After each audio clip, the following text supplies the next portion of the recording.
Hello students, welcome back. In the last session we have started with the concept that is threads.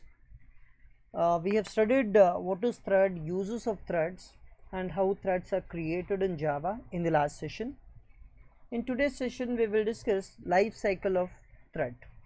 So life cycle, it is simply the states from which a thread moves from its creation till the destruction. So let's start.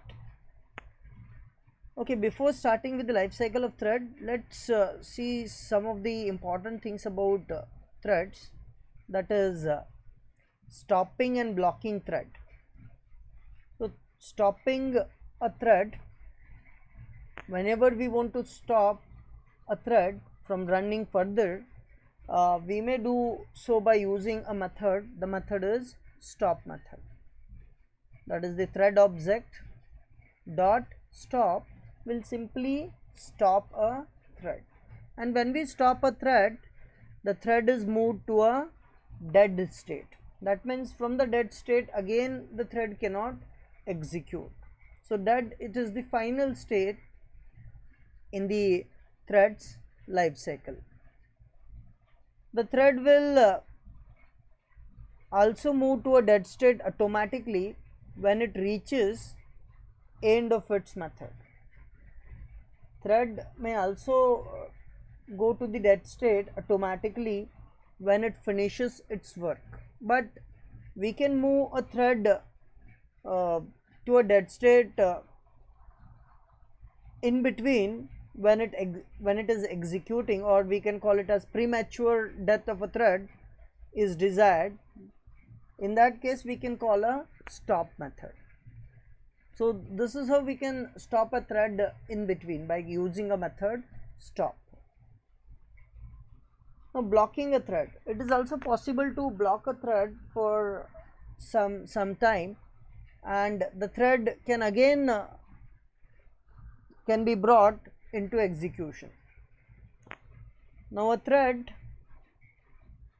can also be temporarily suspended or blocked from entering into runnable and subsequently running state by using either of the following methods. So these are the methods which can be used to block a thread. The methods are sleep, suspend and wait. So sleep, blocked for a specified time; suspend, blocked until further orders; whereas wait, blocked until certain condition occurs. So these methods cause thread to go into blocked state. The thread when sent to a blocked state by using these methods, it can be again brought back into execution. See, blocked state is not a dead state. Blocked state is a state from which thread can again start execution. So the thread will return to the runnable state when the specified time is elapsed in case of sleep.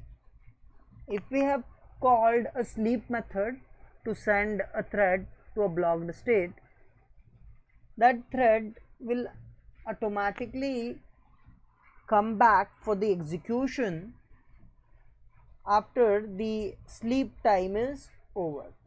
So whenever we call a sleep method on a thread, we need to pass the time for which the thread has to sleep. Once that time elapsed, the thread is brought back into execution. The resume method is invoked in case of suspend.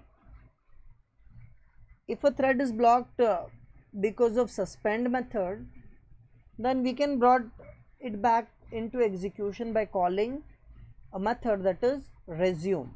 When we call resume, again the thread will start execution. In case of wait method, we have to call notify method to bring back the thread into execution. So these are some methods which can be used to bring the thread back into execution.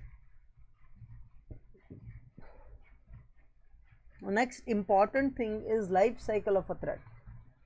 So during the lifetime of a thread, there are many states it can enter, and these states include newborn state, runnable state, running state, blocked state, and dead state. So these are 5 important states in the life cycle of a thread. A thread will always be in one of these 5 states. Okay, so let's try to understand the life cycle of a thread by using a diagram. So this diagram explains the life cycle of a thread. So the states in this life cycle, as you can see, we have newborn state, active thread state, blocked state, and dead state. Now when we create a thread, that thread is said to be in a newborn state. So whenever the thread is created, it is said to be a newborn state. Now from the newborn state, a thread can be moved to either active thread state or it can be moved to a dead state. Now a thread can be moved to a dead state by calling a method stop.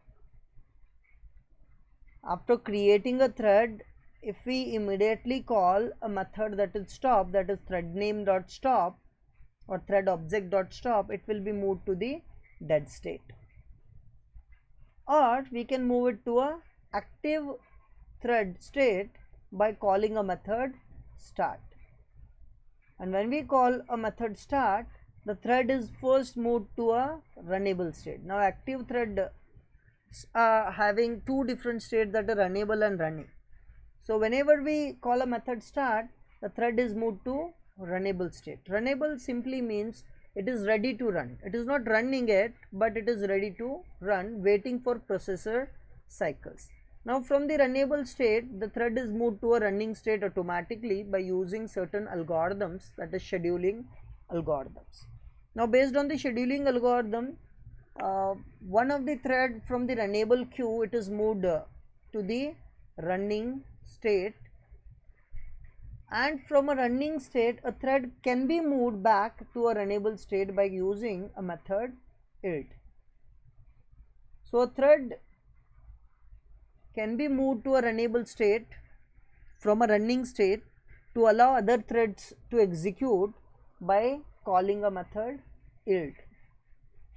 Now from the active thread state, the complete active thread state, a thread can be moved to a dead state or it can be moved to a blocked state.